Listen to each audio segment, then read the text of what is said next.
The Bears fall in a heartbreaker 34-31 to West Virginia. And I'm sitting here wondering, is this the last we've seen of Dave Aranda on the Baylor sideline? This is Locked On Baylor. You are Locked On Baylor, your daily podcast on the Baylor Bears, part of the Locked On Podcast Network, your team every day. Thank you for joining me for another episode of Locked On Baylor postgame live on YouTube, and then wherever you get your podcasts. The Bears somehow they find another way to lose to cap off their season at 3-9, a paltry record, but one they absolutely had in the bag, which is not something we can say about most games this season. But the Bears leading 31-27, under a minute and a half to go. They're driving to put the game away. Even a field goal puts some serious pressure on West Virginia. They start going for the touchdown to really put this thing away. They settle for the field goal opportunity. Chip shot field goal. Isaiah Hankins misses again. His second miss of the night. And I think I was a little in denial about this, but I had the thought in the back of my mind, and I'm sure a lot of you guys had the thought in the front of your mind that, that's it. Not in a good way. Because now it's a 4-point lead still instead of a 7-point lead. And you just had that feeling that even though West Virginia had been shut out to this in the second half to that point, it's probably not going to end well.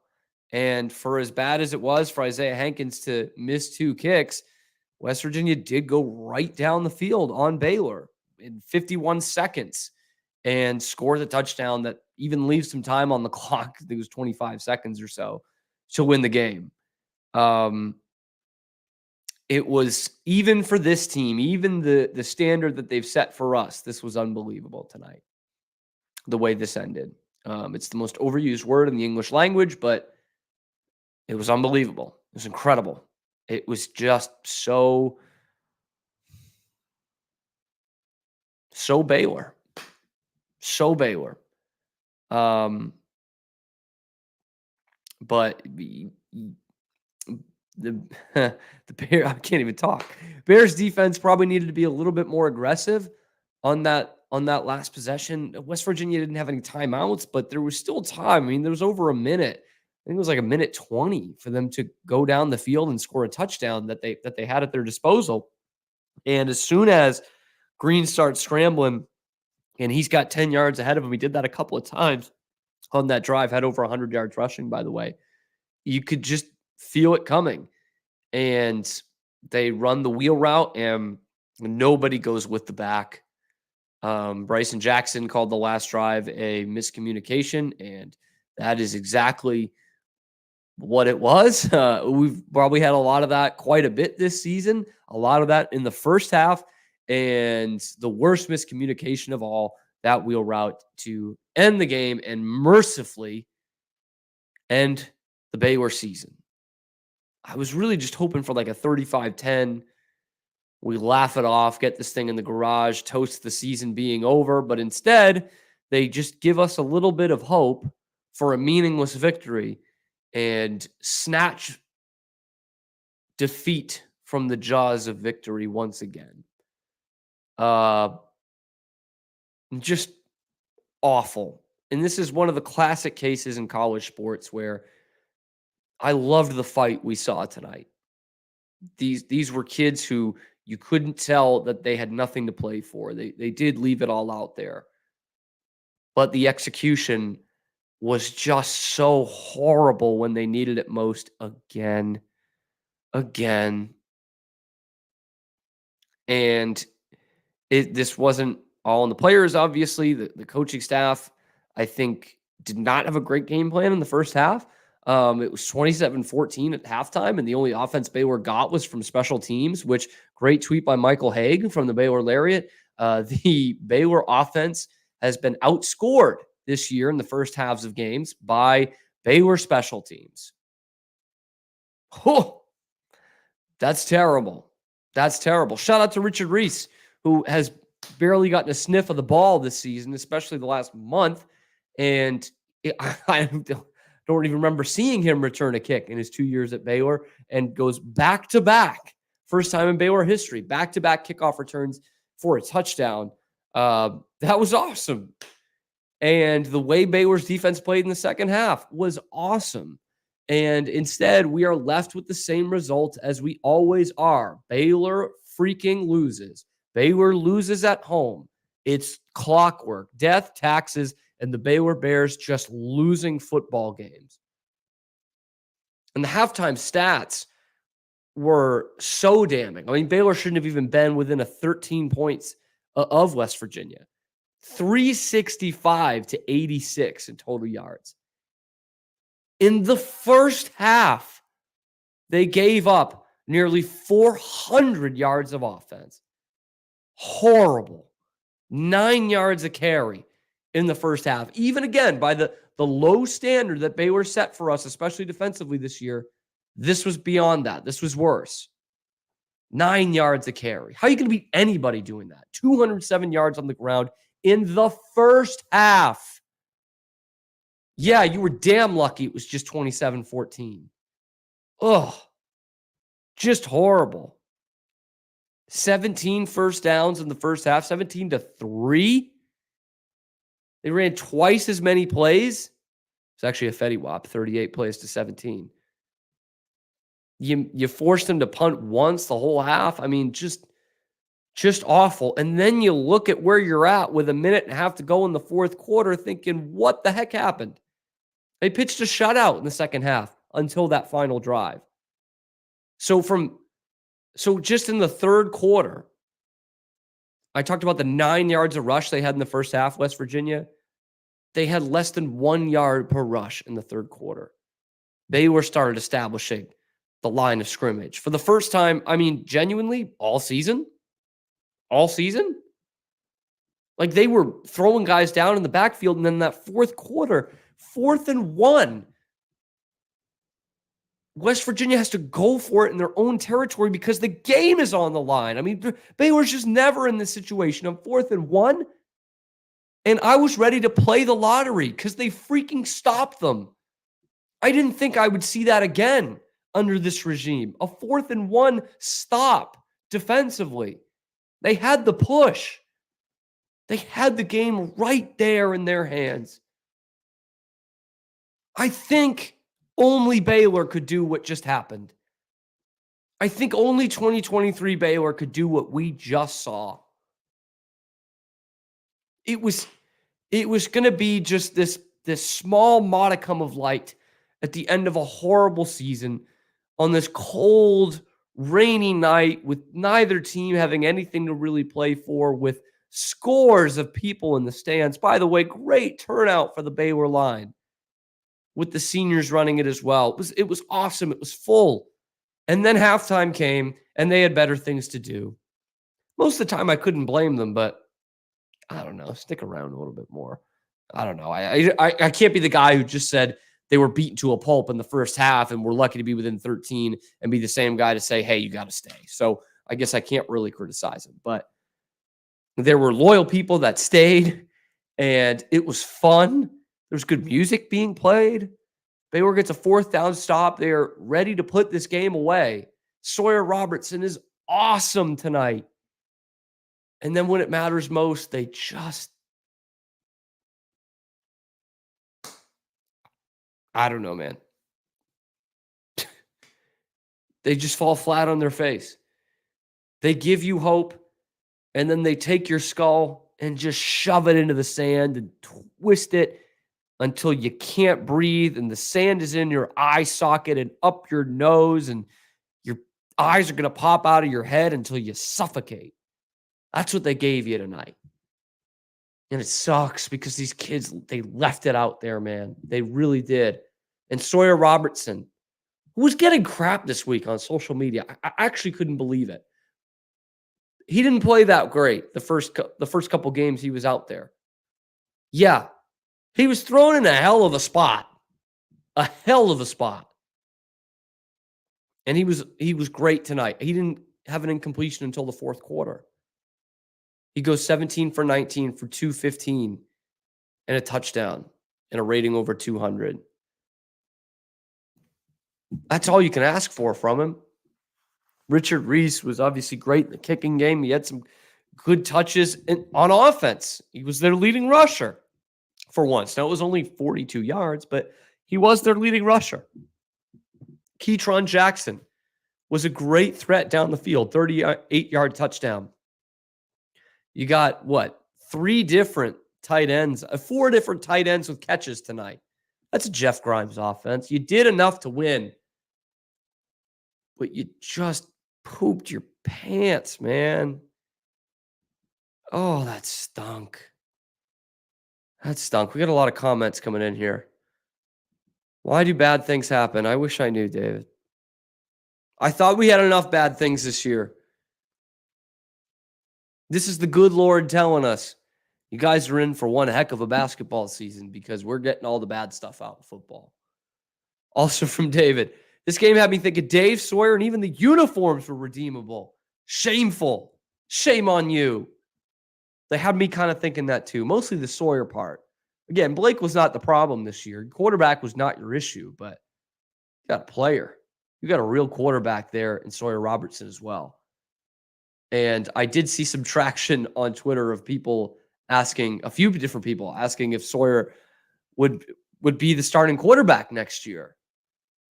I just hope those weren't the same people that said, shouldn't have given up on Gary. This Blake kid had one good game. That would be ironic. The uniforms weren't the worst they've ever had. Scotty B, at least Traylor won't go to the Aggies. Now that is the victory of the night, isn't it? I'm over here, maize and blue, the team, Tom Brady, not Bo Schembechler, or Dave Portnoy, Ty Law. I was all Michigan today because the story went that if Ryan Day loses to Michigan again, A&M's going to give him this great offer and he's going to come down to College Station. And I bought into that hook, line, and sinker. Ryan Day to A&M, Mike Vrabel to Ohio State, Traylor to Baylor, baby. And instead, it looks like A&M is going the Kentucky route again. First time in about, 70 years. It worked well the last time, especially for Alabama when they got Paul Bryant. And they're going with Mark Stoops. Good for Mark Stoops, by the way. He's a good football coach, and I think he's taking Kentucky about as far as you can take them. I always worry about those guys at basketball schools. Same thing with Leipold at Kansas. Now, it's not the SEC, so maybe he could win some conference championships, but you're never going to be the big dog. Mike Elko at Duke, never going to be the big dog there. So good for Mark Stoops, great for Baylor. That kind of goes hand in hand with the coaching search. Dave gave actually a pretty good press conference after the game. Was, again, very candid as he usually is, but it wasn't the same old crap, actually. He wasn't feeding us the same line that he does every time. And I'll have to sleep on it and listen to it again tomorrow. But being in the room there, he was very genuine in the mistakes that he had made and laying out kind of what he would want to do if he retains his job. Credit to Eric Kelly, by the way, of KWKT. That's Fox 44 here in Waco. It's not easy for those local news guys to lay on the tough questions. I know they want to, but it's not easy to do in the situation that they're in. And he said, Dave, what would give the fans confidence if you came back next year? And Dave talked about recruiting his players and keeping the ones who want to be here and then hitting the transfer portal harder than he has in the past and getting NIL in order and all those buzzwords. But, he talked about the Caden Jenkins recommitment, if you will, which is big. I mean, it shouldn't be the end all be all to save his job, but saying, hey, this is a foundational player. We think there's going to be success here in the very near future, and you're going to be a big part of that. And getting him to buy into that and sweetening an offer and keeping him here was big. And so all that to say, I don't know that should be the thing that keeps his job. I've been on the train. I really like the guy, but I just think this is the end of the road. I don't know how you can look around tonight and say this is the guy. With the way Baylor totally blew that game And I guess the saving grace is they did fight for him. They really did. But the way Baylor blew that game with nobody in the stands and running your record to 3-9, I just don't know how you keep them around. And now the sea is opening for you, Mac. It looked like for a minute there that Jeff Traylor was going to be in Aggie land. He's not. He's not. And that is the perfect Baylor candidate. Just perfect. It's time to go out there and get him, I think. I really do. We made their quarterback look like Robert Griffin with how much he ran on us. Yes, Christopher, we kind of did. I was not surprised by that. He is a scrambling quarterback. He's not the athlete Robert Griffin was. But he's got good mobility. He's done that to some other teams, but to allow him to go over 100 yards rushing and the scrambles that they gave him on that last drive, yeah, it was unacceptable. It stunk. Yeah, and a lot of kind of back and forth there. Why do we run the ball 3rd and 5 at our own 40? I don't even remember that, Roman. I'm sorry. I wish I did. It's probably a good question no matter what the situation was, because they weren't terrific running the ball tonight. And they were excellent at passing it. Again, 17 of 19 for Sawyer Robertson. He wasn't throwing it 40 yards downfield every time, but he threw a 38-yard touchdown pass, a beautiful deep ball, and a couple of great throws against zone coverage, which is great for a young guy like him to get that experience under his belt. But yeah, just only 119 yards rushing. So good question. I don't remember the situation, but I don't know why you do that.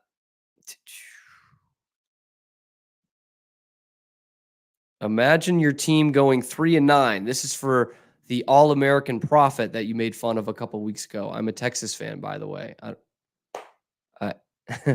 Amy, I'm guessing your name is. I don't know what to say to that. Did I make an? Was it when I was talking about BYU? When I did this suck fest about how much I love BYU and wanted Baylor to play them every year, you took that as like a jab. Okay, I don't know. Also from Amy, thank you for getting in the chat and spending your 11 o'clock on Saturday night to say, I hate Baylor and Baylor athletics, but I support the Barrington brothers. Okay, great. They seem like nice guys. There's a bad offensive line this year, and they were supposed to be kind of the saviors of it. They seem like great kids. I don't really have anything against them personally. Sounds like you do against Baylor athletics. That's okay. Have fun in the conference championship. It only took you a decade and a half. They have a great team. Almost had a few picks tonight on defense, says Scotty B. And then West Virginia scores a touchdown. Yeah, they should have had a couple. Overall, it's cliche, but it's a tale of two halves from this defense, right? I mean, I was really proud of the effort they had in that second half. I mean, all the 39 minutes, or sorry, that's bad math. 29 minutes of the second half before that last drive was fantastic. And I really loved the fight. I had just these thoughts in my head that Dave must have just went ballistic for once in the locker room and got these guys fired up. But it was all for naught in the end. They kind of dug themselves a hole at first. Also from Scotty, if this team had no line, probably more than 3 wins. Heck yeah, buddy. I mean, if this team has the offensive line that they had last year, which was a step down from 2021, but still pretty decent, you might be talking about a bowl team. And I can't really go in and pick the losses that would have been wins necessarily, but it would have just changed the entire look of this offense and played into their hands. You know, you look at the close games tonight, as well as the Houston game that they lost in overtime. Those probably go differently, but I think of a game like the Tech game where they just couldn't even get into a rhythm at all because they couldn't protect the quarterback. Same thing with Texas State. They were down late and Blake gets hurt, and Dave says in the post-game presser, I had to take him out because we couldn't protect him. We couldn't keep him off his back. It would have changed a lot of things this year, Scotty. I totally agree. I mean, I think it is that drastic a change that I don't know that they're a nailed on 7-win team or anything, but they're battling much closer to a bowl game than they were right now. Cause I think there was flashes in the passing game this year. I thought quarterback play was good. Great, probably not, but pretty good. And having a better offensive line absolutely would have changed things. Life of Riley says it's 80% on the defense. If the defense was even mediocre, we're 6-6. Don't get me wrong, that would still suck. But my gosh, our D was awful. Yeah, that's not a bad call either. If they didn't have one of the worst defenses in the Big 12, they probably would be a better team. Yeah, I think that kind of goes without saying. But you're right. I mean, there were so many times where the offense just didn't have a shot because the defense couldn't stop a runny nose. I think back to that Tech game. They were down 14-0 after one offensive possession. They didn't even have a shot in that game. And they couldn't stop the run, couldn't get teams off the field. And it would have played a big difference.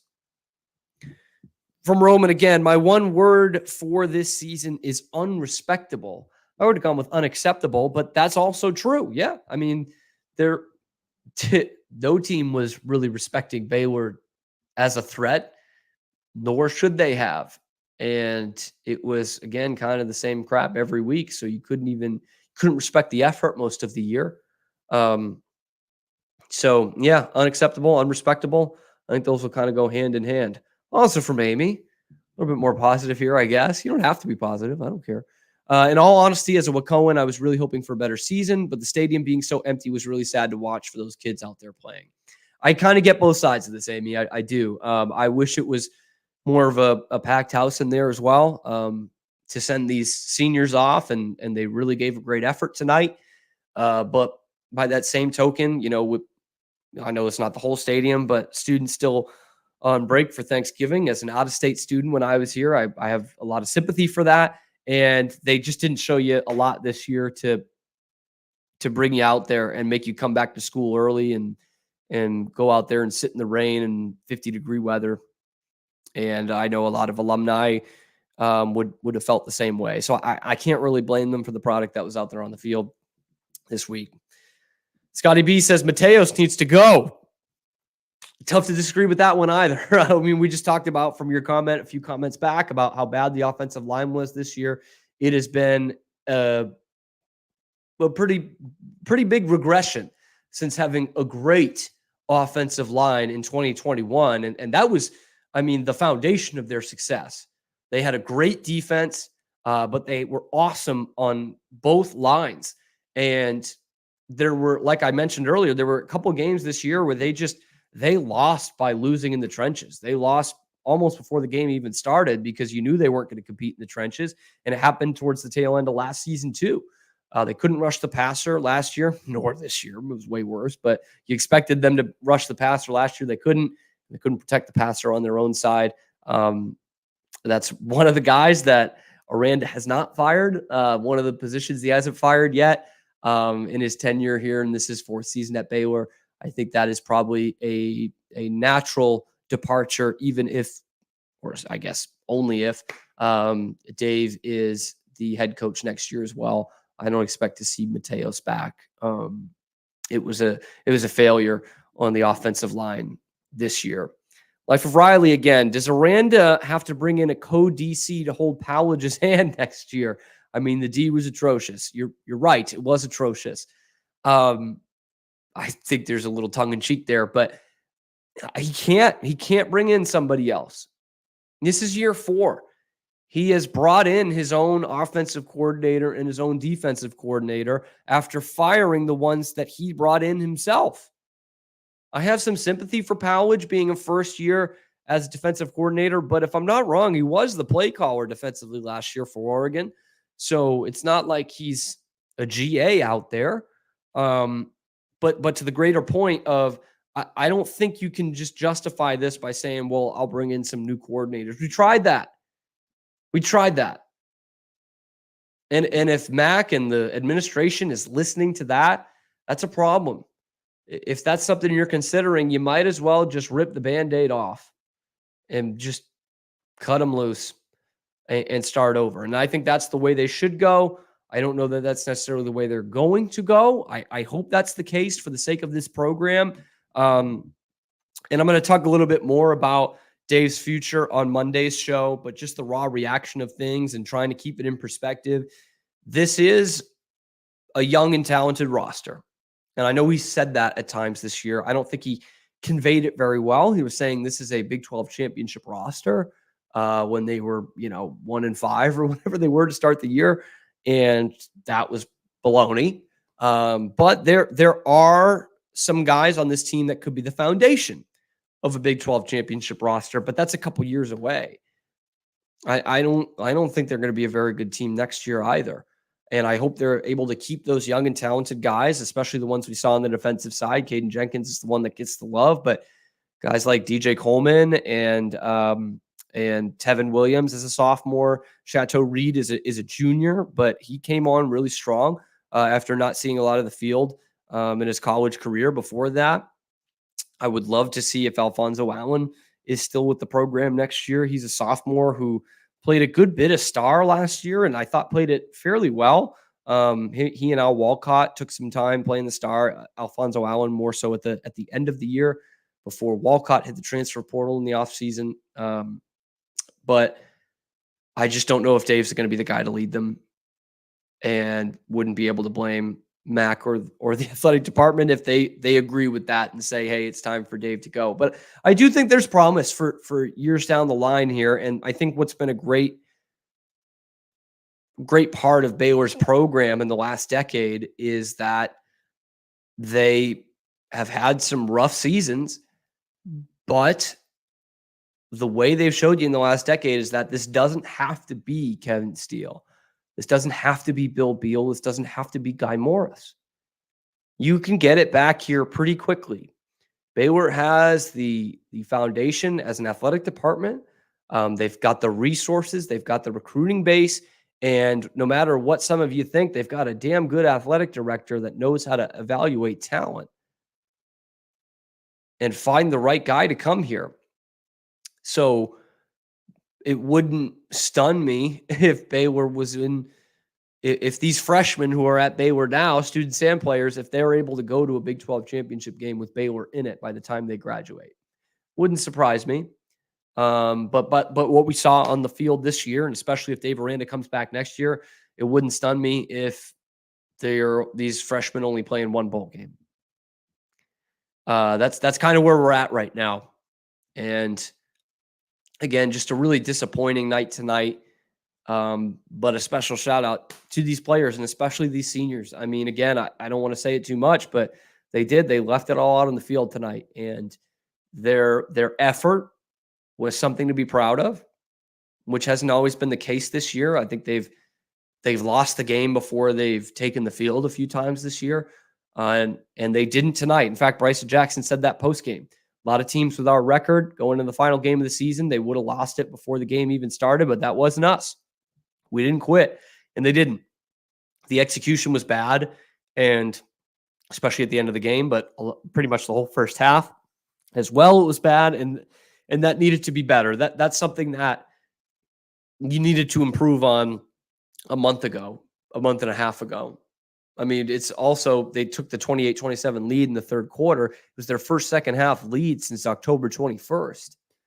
Can't go a month without leading the second half, and there's no excuse for going 0-7 in your home games against FBS teams. 0-7 on your home field against real football teams. Oof, that is just unacceptable. And again, it kind of goes back to the point of how do you look around tonight and say, let's run this thing back. Let's see where Dave can take us. I think Dave is going to be a successful coach. Again, probably as a defensive coordinator at first. I think he'll be successful. And I do think he'll be a successful head coach the next opportunity he gets. And I hope he does. But I just don't think it's going to happen at Baylor. Y'all, thanks for tuning in. Really appreciate you guys on the post-game shows. It can get wild and fun. And I do appreciate you guys coming along and staying up late with me tonight.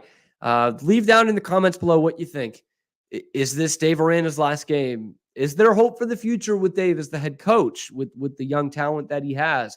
How tough a decision is this for Mac? Let me know what you think down in the comments. Be sure to like and subscribe, and any comment you leave really helps the algorithm, helps me out quite a bit. And we will be back on Monday talking more about, is this the end of the Aranda era? Who knows? We might have news by Monday. We might be on Sunday doing an emergency show. That could happen, and we'll go live with that if that's the case. But we'll break down kind of more of how this looks. If Jeff Traylor is the one that comes in now that A&M has been filled, and what those other vacancies look like in college football, and what could be the pros and the cons of Dave Aranda sticking around, which could very well happen, Baylor fans. I want you to get prepared for that. Thank you for making it your first listen today and every day. I'm your host, Cam Stewart. Pleasure doing this for you guys and with you guys. And we'll see you on Monday, because this is Locked On Baylor.